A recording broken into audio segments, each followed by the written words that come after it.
there's a way to make an entrance. This is my destiny. It was now a conspiracy of witches. Download Veely today.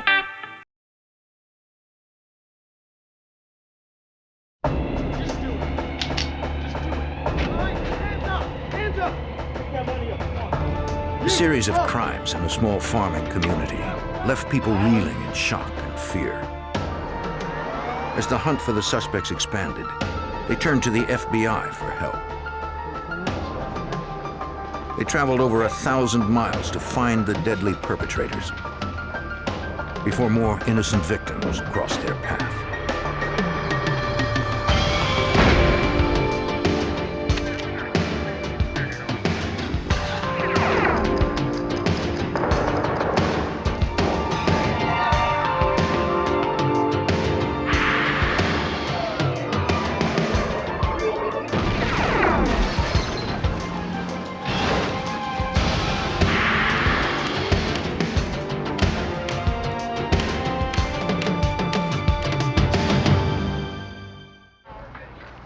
In June of 1997, a crime wave swept Iowa like a tornado. It left a trail of robbery, kidnapping, and murder in its wake. And then it moved on. No one knew where. I'm Jim Kallstrom, former head of the FBI's New York office. The FBI committed its resources to tracking down the suspects. By the time they were identified, they already had a 12-hour lead. The pursuit would take the FBI across 6 states in their efforts to catch the killers.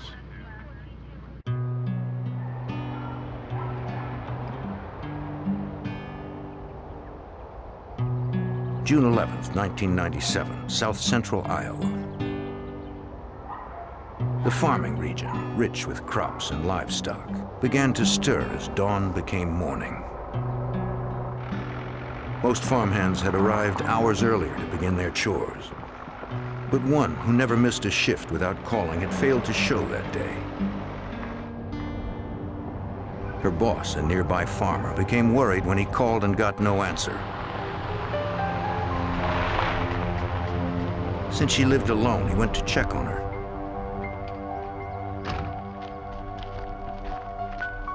He noticed her pickup truck wasn't there, and the front door was ajar.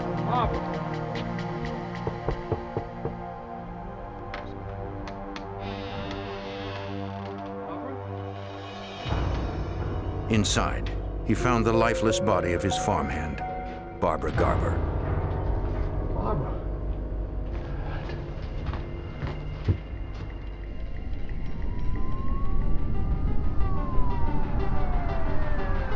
Mahaska County Sheriff's Chief Deputy Paul DeGeest responded to the 911 alert. In 20 years of law enforcement, I've been involved with about 5 or 6 homicides. So it's not something that happens a whole lot in Oskaloosa, Iowa, or Mahaska County. When we went into the living room, we observed Barb Garber's body. She was sitting upright, fully clothed in a chair. She was leaning over to the left side, and there was blood coming from her head. The sheriff called specialists from the Iowa Division of Criminal Investigation to process the scene. The middle-aged woman had been shot 4 times at close range while she sat in the chair. Technicians recovered .22 caliber shell casings close to the victim. At her feet, they found her half-eaten breakfast. The absence of defensive wounds on the body indicated the farmhand had put up no struggle, according to Iowa Special Agent Michael Barrier. The house did not appear to have any forced entry. It looked like someone had just entered the house, either been let in or had gotten in without having to break in. The residence had a lived-in look but was not ransacked, and there was nothing obviously taken from the residence other than her vehicle was missing from the driveway. Green pickup truck. The farmer described the victim's vehicle as a late-model dark green pickup truck. And that was her personal truck? Yes. Detectives issued a be on the lookout for the missing truck to all law enforcement in the area.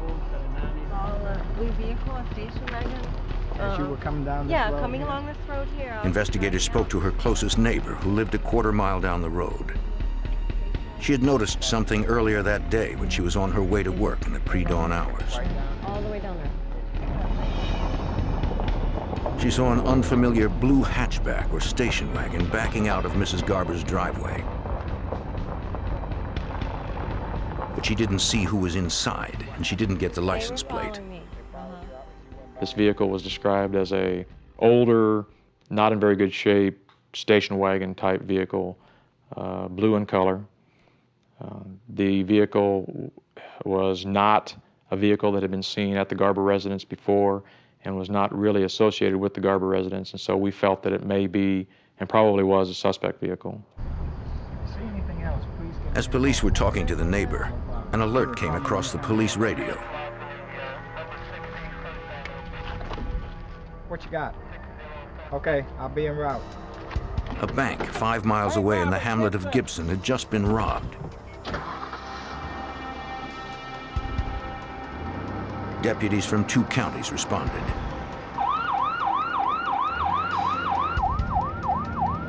Because deposits are insured by the federal government, the FBI was called in. Yes. The closest field office was 77 miles away in Cedar Rapids. 2 males, armed. Okay. All right, we'll be heading right there. Larry, we got a bank robbery in Gibson. Okay. All right. FBI Special Agent Scott French was assigned the case. 2 males. Who are they armed with? All right, bye.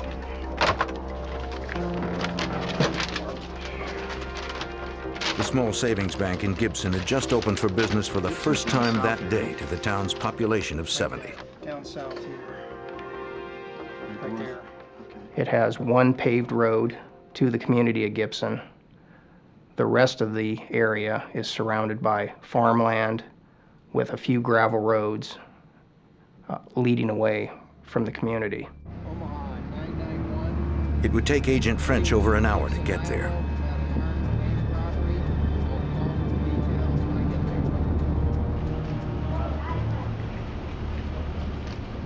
Sheriff's deputies arrived first to secure the crime scene and take witness statements.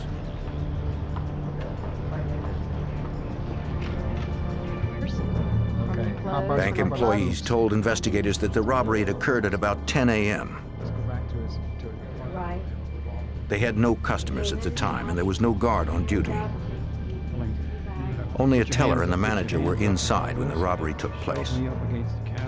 All right, get your hands up! Hands 2 armed robbers wearing dark ski masks, gloves, and brown coveralls burst into the bank. One held a shotgun while the other carried a handgun. Pick that money up, come on.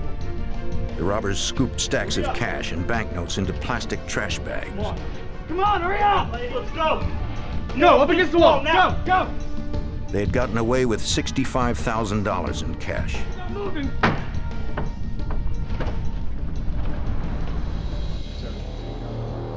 Though they wore masks, bank employees believed both men were white males. The Gibson Savings Bank did not have any security system. That is, no video cameras, no film to have recorded the robbery. This makes it difficult for investigators to have some evidence other than witness statements. Investigators found only one person who had seen anything, a 10-year-old girl. If you had to guess, what kind of car would you say it is? She told agents that she'd been riding her bike across the street when the robbery occurred. 2 men in ski masks holding bags had jumped out of a gray car and had run into the bank. She rode away before the men came out. The girl was either too young or too scared to get the license plate. Police put out an all-points bulletin alerting units to be on the lookout for a gray sedan as a possible getaway vehicle. I felt the robbers in this particular case were from the immediate area. First of all, the Gibson Bank is a very isolated location. Second of all, both individuals were wearing coveralls, which are somewhat indigenous to the working people in these communities. Car 32, car 32. Uniform 10-4, I got it. The deputy on his way to the robbery scene headed for likely routes the bandits would have used to escape.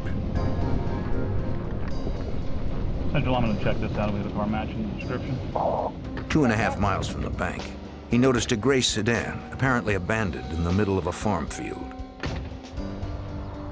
No one was in sight. He checked the car and radioed in the license plate number. It was registered to a teenager by the name of Island Schultz, who lived nearby. He thought it was extremely unusual that this vehicle would be sitting where it was. And knowing that they were only just a couple of miles away, he drove to their house. Iowa communities are tight-knit, and the officer happened to know the Schultz family. At the teenager's home, he got no response. The deputy found the front door unlocked. Island?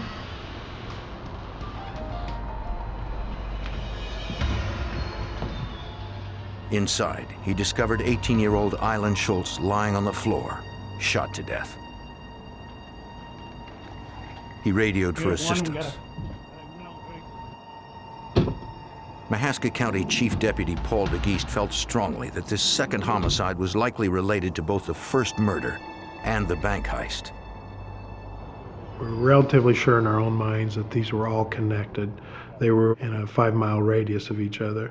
And again, that's just not something you see a lot of in rural Iowa, where you would have 2 bodies and a bank robbery all within a matter of 2 hours. The recent high school graduate had been shot twice in the head from close range.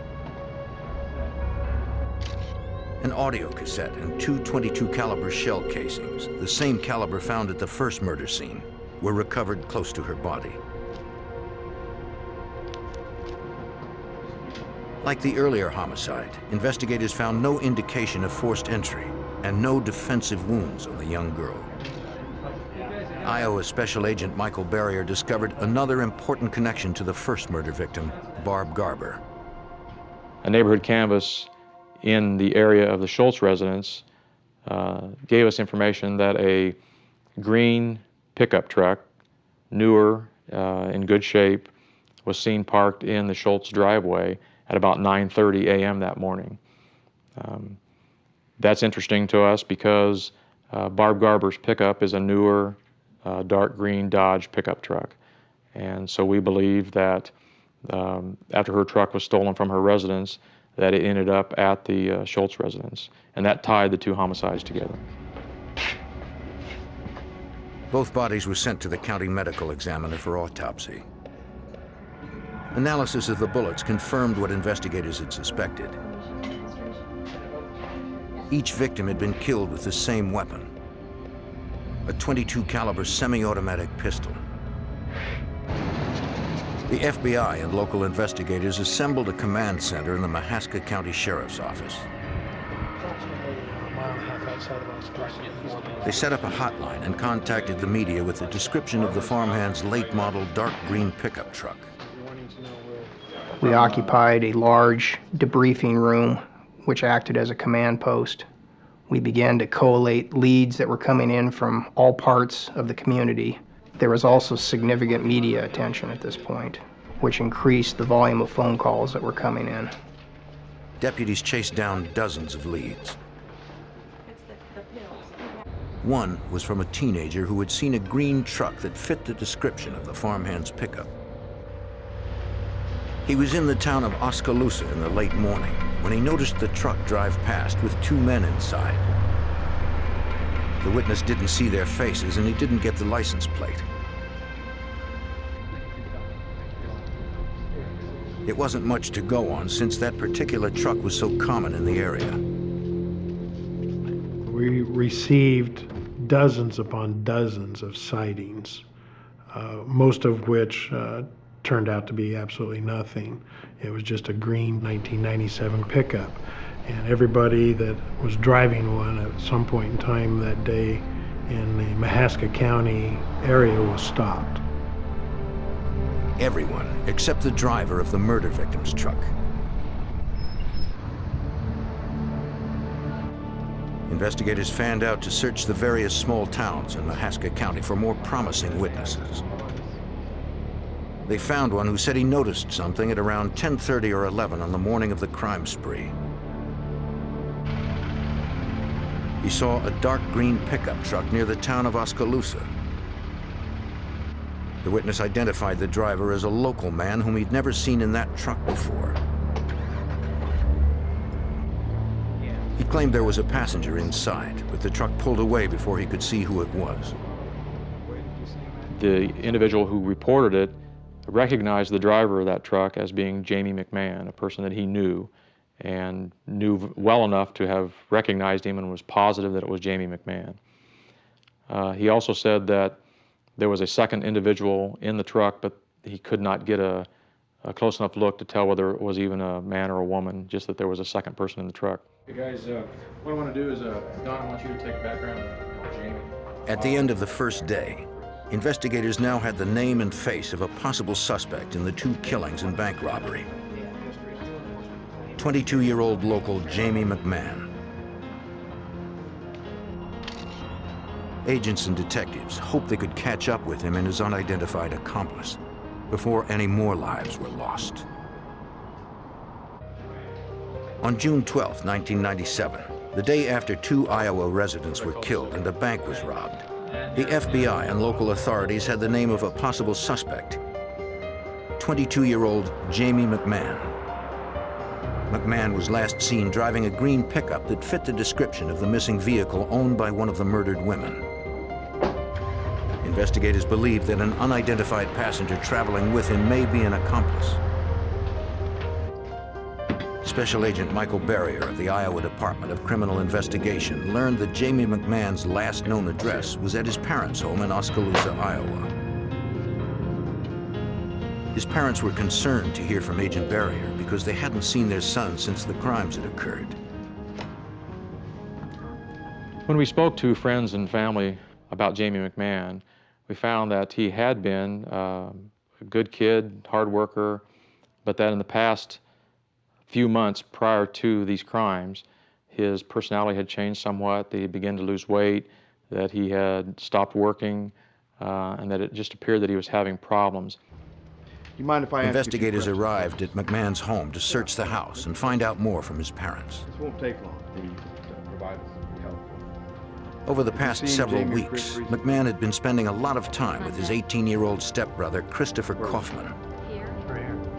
Kauffman lived close by, but the two had different sets of friends and normally didn't see each other much. Lately, they'd been inseparable. Now, both were missing. These are good. Because the bank had been robbed by 2 individuals, and because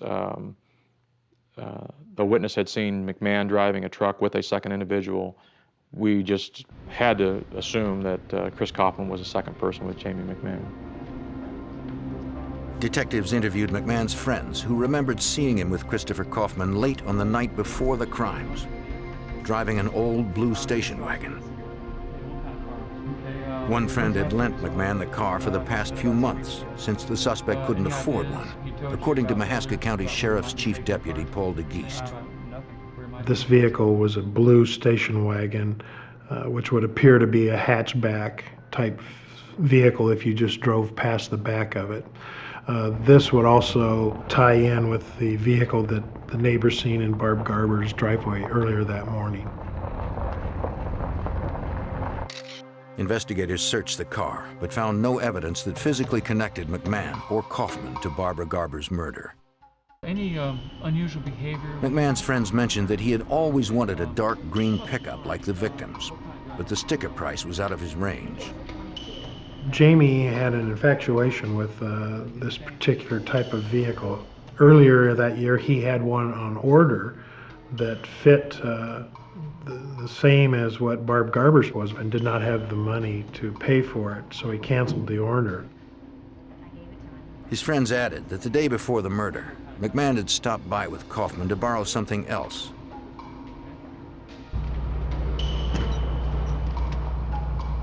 Careful with it. A .22 caliber semi-automatic handgun that he claimed he was going to use to shoot stray cats. The same type of gun was used in both murders. Card. Investigators asked his friends to call immediately if the suspect contacted them for any reason.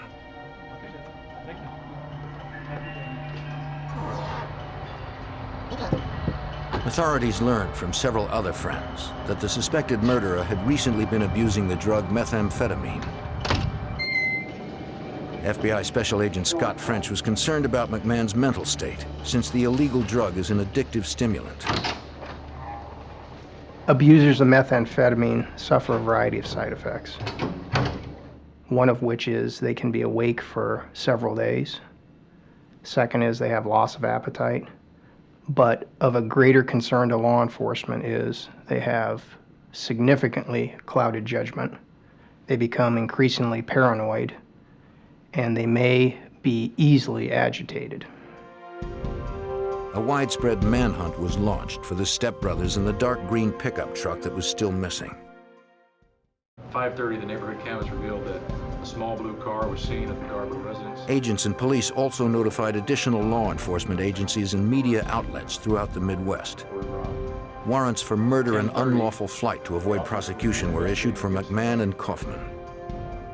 Initially, we felt that they had left the state, and we could only speculate as to where. Most of investigators there felt very strongly that they were probably headed for Mexico. Investigators revisited the homes of the pair's friends and family, figuring they would try to contact them. We're going to put a recording device into the phone. McMahon's ex-girlfriend gave the FBI permission to install a phone tap and recorder. Okay. Figure out where he's at. If McMahon called, agents would be ready to trace his location. As the manhunt for McMahon and Kauffman continued, a call came into the task force office. Two sets of local parents reported that their teenage daughters were missing. The high school girls, 16 and 17, had not been home since the previous evening. They were best friends and were always together. With two killers on the loose, the parents feared for the girls' lives. Investigators discovered that McMahon and Kauffman had been partying with several girls at a motel in Oskaloosa the night before the crime spree. Okay, thanks.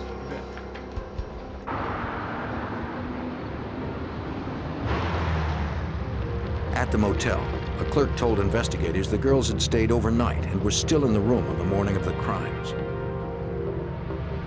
Yeah, those are the girls. Those are the girls, yeah. Those are the ones. The employee saw McMahon and Kauffman with a green truck later on that same day. She said the two girls left with the stepbrothers. Yeah. Investigators issued another nationwide bulletin that the fugitives McMahon and Kauffman were last seen in Iowa traveling with two teenage girls. We were concerned for the safety of the girls. I believed at the time that if Jamie McMahon was willing to kill someone he knew, that the girls may be in danger. Investigators responded to a promising tip that came into the hotline. McMahon and Kauffman had been spotted at a trailer several miles away from their family home. Investigators had no way of knowing if they were still armed, high on methamphetamine, or if the teenage girls were still with them. Not wanting to take any chances and not knowing their mental state, we had the FBI SWAT team come in.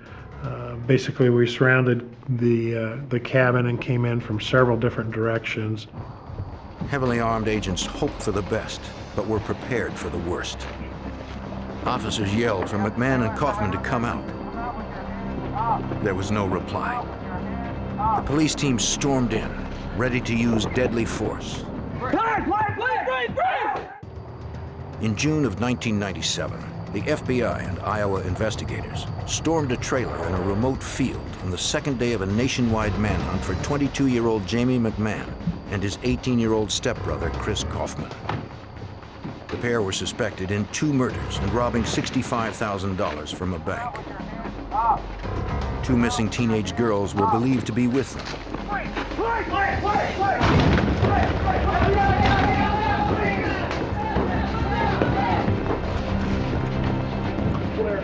Clear. Nothing back here. Investigators found no trace of the fugitives or the girls. Sightings of the stepbrothers in the stolen green pickup were reported from as far south as Texas to as far north as Minnesota. With $65,000 in cash and a 12-hour lead, Iowa Special Agent Michael Berria realized the pair could be anywhere by now. We were unable to really come up with any place that they may go. We had information that they might have gone to Minnesota. We also had information that they may have friends or relatives in Florida, but we didn't really have any solid direction of travel where they went.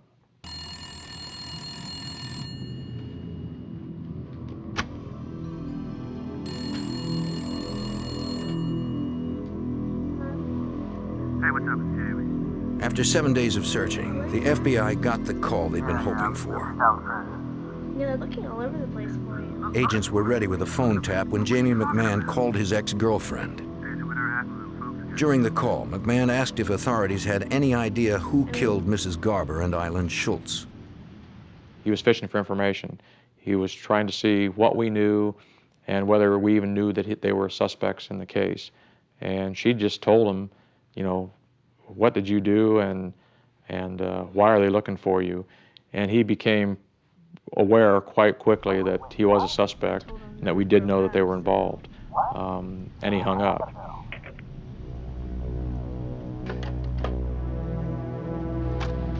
The agent called his supervisor at the Mahaska County Command Center. FBI Special Agent Scott French learned McMahan had been on the phone long enough to trace his call.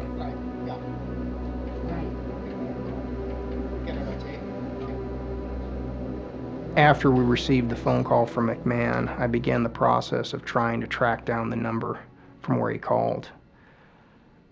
At some point, we reached a snag with a phone company outside the area, wherein they could not determine or provide the number until the following day.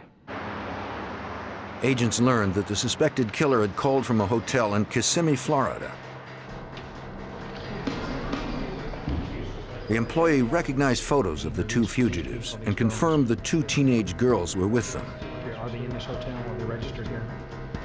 Are they in a hotel at this time? Please check. No, they checked out. But they had all just left. When did they leave? What's up? The phone company's delay had given McMahan and Kauffman just enough time to stay ahead of law enforcement. McMahan and Kauffman are gone. We missed them. So they know we're looking for them now? They know we're looking for them. Good. Agents were concerned that McMahan and Kauffman would be more difficult to find now, since they knew the FBI were on their trail. All right, well, thanks, and I'll get back on this. All right. Thank you.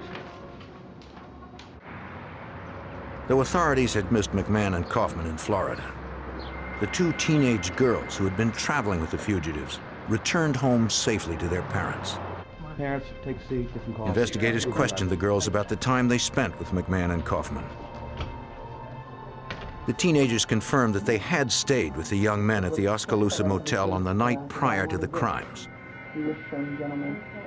The next morning, McMahan and Kauffman came by in a green pickup with a lot of cash. McMahan, the eldest of the group at 22, offered them a free trip to Florida. The impressionable teenage girls agreed to go with the stepbrothers and didn't ask a lot of questions. The girls told us that they weren't aware that there'd been a homicide, and they weren't really aware that there'd been a bank robbery as such, but they were aware that something had happened to allow McMahan and Kauffman to have so much money. The girls told investigators that on their way out of town, they stopped by the Des Moines River. One of the stepbrothers threw a duffel bag into the water, but he never told them what was inside.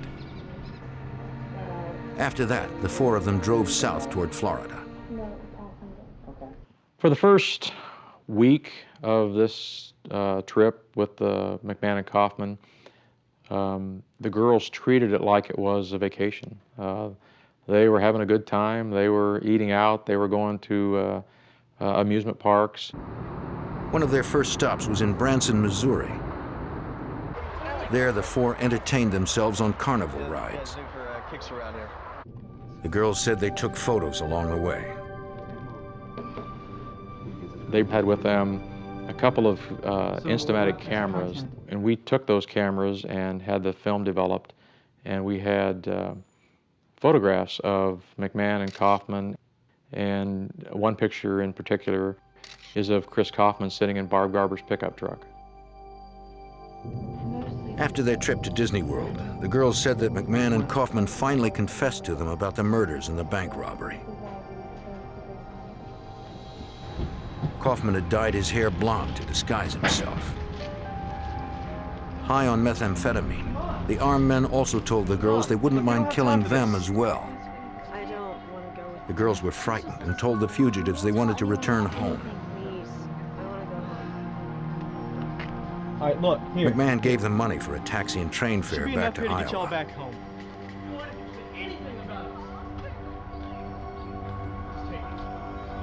They told investigators they had no idea where the stepbrothers were headed.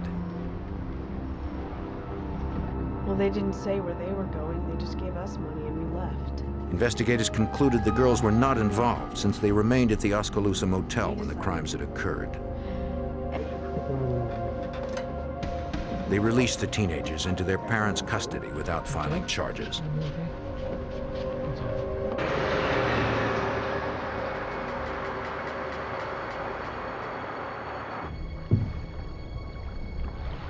On the Des Moines River, an off-duty Iowa trooper happened to come across a bag in the water.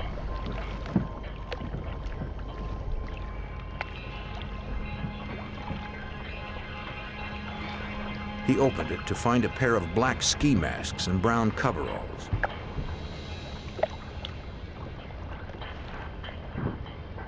The officer also found a wallet with a driver's license. He contacted police and gave them the evidence. The wallet and driver's license belonged to the murdered Island Schultz. The clothing matched what the robbers were wearing when they made off with $65,000 in cash from an Iowa bank. Jamie McMahon and Christopher Kauffman remained the prime suspects, and they were still out there, armed and strung out. On June 30th, 1997, 19 days after the search for McMahon and Kauffman began, a call came into the Escambia County Sheriff's Department in Florida. A motorist in Pensacola wanted to talk to police. Everybody involved in this that you can, okay? He told them he was driving on a nearby highway when he noticed a green pickup. The night before, he had seen a story about the manhunt for McMahon and Kauffman on television. The truck seemed to fit the description of the fugitive's vehicle. The motorist pulled alongside to get a closer look. He thought the driver looked exactly like the man featured on the show. The truck also had Iowa tags. The motorist pulled off and phoned police. South, east, and west of The Escambia County Sheriff's Department realized the motorist's description of the truck matched the one Iowa authorities were looking for. Iowa authorities wanted to be sure this wasn't just another false lead. It seemed promising, since the suspected murderers were last seen in Florida. They confirmed the license number and sent photos of the stepbrothers to the sheriffs in Pensacola.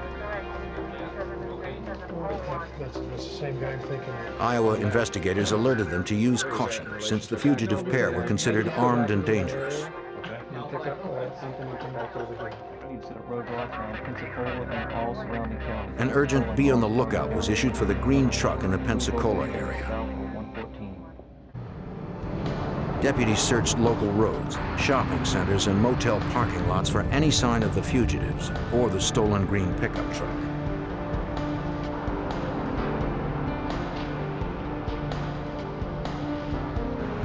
In the parking lot of a local motel, 2 officers spotted a green pickup truck. Motel residents usually park close to their room entrance, but this vehicle was obscured near the back behind a fence. Its Iowa license plate and description checked out. It was the murder victim's stolen truck from Iowa. Authorities had no time to lose if they hoped to bring in the fugitives before they eluded them once again. At a Pensacola, Florida motel, authorities had finally located the stolen pickup truck driven by Jamie McMahan and Christopher Kauffman, stepbrothers suspected of 2 murders and a bank robbery in Iowa. Escambia County deputies needed to confirm if the armed fugitives were staying there. I didn't know if you've seen these gentlemen today, people, man. Yes. The motel clerk recognized the photos of McMahan and Kauffman, but she added that there was a 3rd man in their room. She gave deputies the room number. Possibly a hostage situation. Police told her the motel had to be evacuated. Yes, no problem. Okay, I'll go with you. Fearing that the stepbrothers had possibly taken a hostage, deputies called in a hostage negotiating team. We know they've killed 2 already. Escambia County Sheriff Sergeant Jerry Cox was in charge. We want to establish a command post in this area. That's where we're going. We knew they were armed. We knew that they were murder suspects. We knew they were bank robbers. They were seriously violent criminal individuals. So we got the call out. Our SWAT team and crisis negotiators got the call out, and we responded to the motel. The motel was evacuated.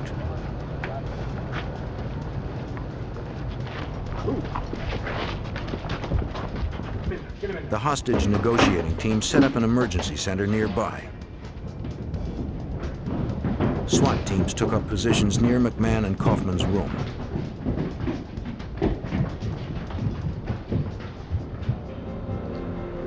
Snipers set up on a nearby roof.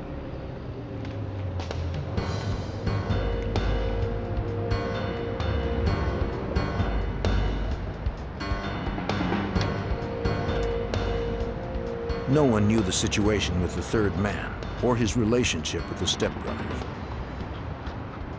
They had no way of knowing if they were all still inside. The negotiator secured the line and attempted to get them on the phone. Okay, we got the line.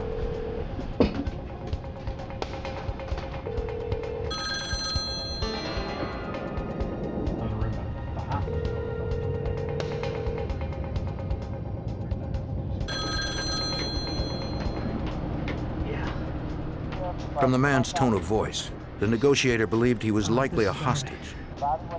When I made contact with the room, the first individual that I talked to was the hostage himself. He gave me a false name, and I began to try to talk to him a little bit, knowing that was not the correct name, of course, and try to find out what his situation was, what his physical condition was, and what the situation was in the room.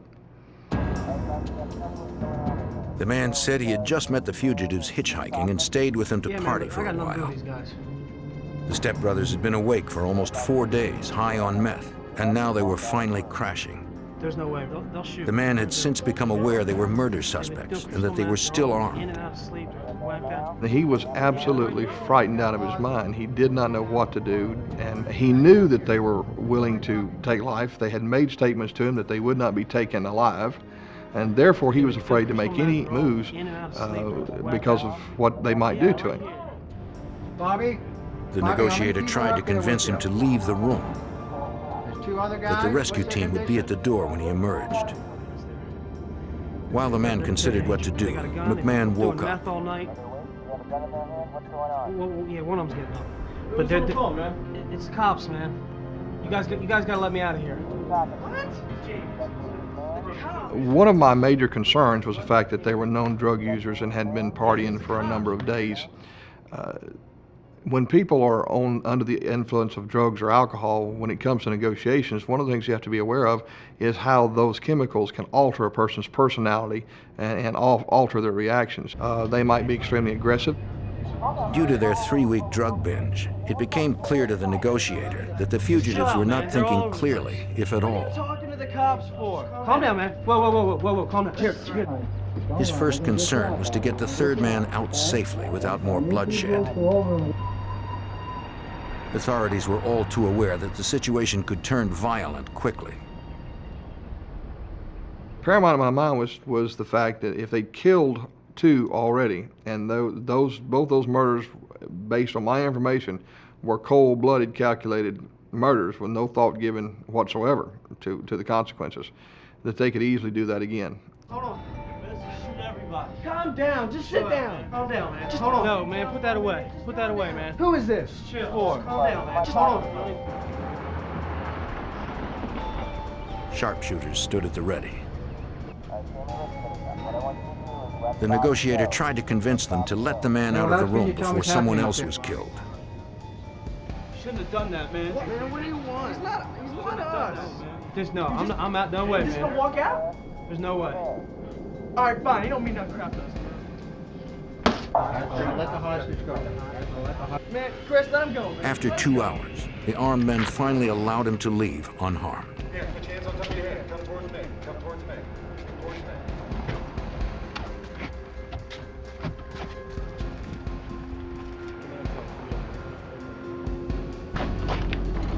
SWAT members spirited the hostage out of the line of fire to where the negotiators continued to work.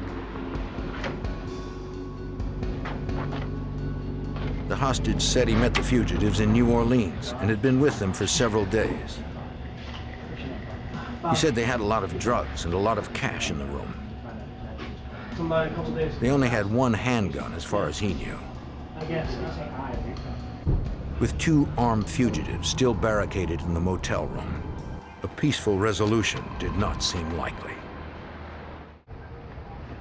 In June of 1997, hostage negotiators and a SWAT team surrounded a Pensacola, Florida motel where 2 armed fugitives, wanted for 2 murders and a bank heist in Iowa, remained barricaded inside their room, strung out on drugs. Escambia County Sheriff Sergeant Jerry Cox was the lead negotiator. It's the most difficult segment of the negotiations for me, was to try to overcome the emotional state that they were in as a result of their drug use, their prolonged activity of being awake for so long, and to try to direct them in a peaceful resolution. He spoke to 18-year-old Christopher Kauffman for some time. This is Chris. We're gonna kill everybody. The young fugitive was aware that he was surrounded by police. Sergeant Cox tried to convince him to do the sensible thing and come out unarmed. But one of the things I was able to learn from Kauffman was that he was tired, that he was just too physically and mentally exhausted to be making an awful lot of decisions. Worn out, Kauffman passed the phone to his 22-year-old stepbrother, Jamie McMahan. Hello? What? The negotiator noticed that McMahon seemed more lucid, more mature than his younger brother. He used it as a hook to separate the two. So I told him, I said, it's obvious to me that you're the one who's running the show in there. I need you to take charge and do something for me. And he said, what is that? And I said, well, what I need you to do is I need you to take care of your brother. I need you to get him out of there. Look, just go. The strategy worked. Man, just go. I started this. Let me finish. Movement, red one, white male. Chris, man, I just want you to go. McMahon didn't want his brother to suffer whatever look at me, man. consequences You just gotta McMahon go. was going to face by staying in the room. Go.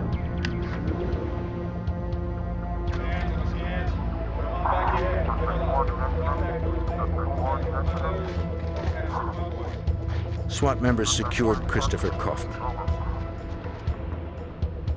Now, only his stepbrother remained. McMahon teetered between indecision and despair. He knew his options were limited. The 22-year-old began to weigh life in prison versus suicide. I heard what sounded to me like a weapon being charged. It was an automatic pistol that he had in there, so it sounded like somebody had slid the slide back and ejected a shell into the chamber, arming the weapon for firing. Gave me some concern. I passed that information on to our commanders and our SWAT team. McMahon's judgment was clouded. You there? He didn't want to spend the rest of his life behind bars. No, man. Confused and desperate, he looked to the negotiator for guidance. And the thing that seemed to work the most was constantly reminding him that as long as he was alive, he had some hope. He had a chance. Once he was dead, there was no chance. And that in Iowa, there was no death penalty. He had an awful lot of years ahead of him to figure this out. McMahon relented to the negotiator's insight. 4 hours after it had begun, the last fugitive walked out of the room, unarmed as instructed.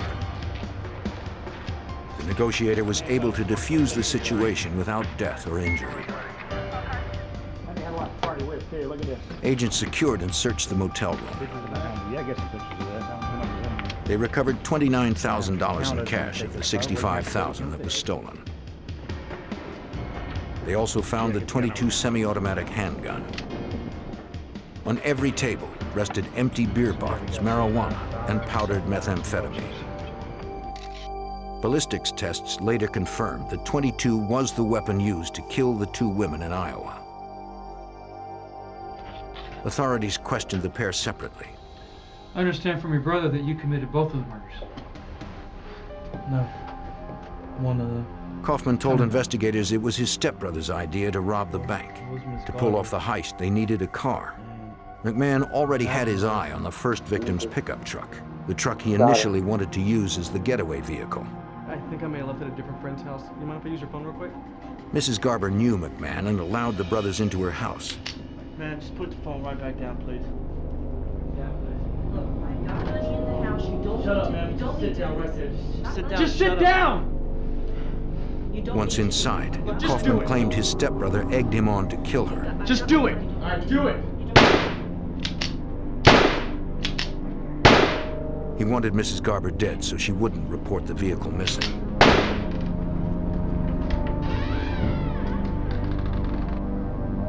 Kauffman said he shot Barbara Garber twice, then again to make sure she was dead.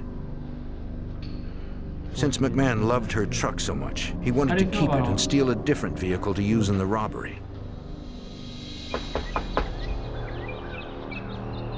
McMahon decided to try another friend of his, Eileen Schultz. Hey. You remember my brother Chris, right?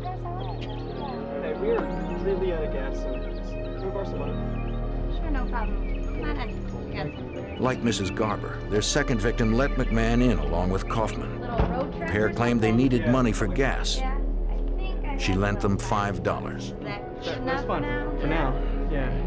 As she bent over to put a music tape on, Kauffman told investigators his stepbrother shot her in the back of the head.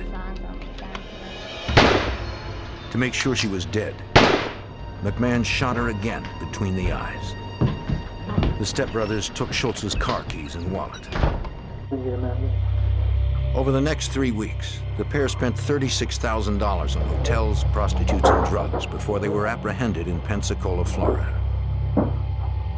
Though Iowa had no death penalty, Jamie McMahon, 22, and Christopher Kauffman, 18, faced the federal death penalty for 2 carjackings resulting in death. They faced another federal charge for bank robbery. To avoid a death sentence, the stepbrothers pled guilty to all federal and state charges. Their convictions left many unanswered questions for the people of Iowa and Mahaska County Chief Deputy Paul DeGeest. These 2 guys were as common as any 2 boys next door. I can't explain why they would go to this extent to get a vehicle and to go on vacation or just to impress a couple of girls. It's just crazy. You'd never guess that they would be the 2 type of individuals to do that, knowing their parents, knowing their backgrounds. I mean, it just didn't make sense. Jamie McMahon serves the rest of his life in Leavenworth, Kansas. Christopher Kauffman serves his time in solitary confinement in the tough Supermax federal prison in Florence, Colorado.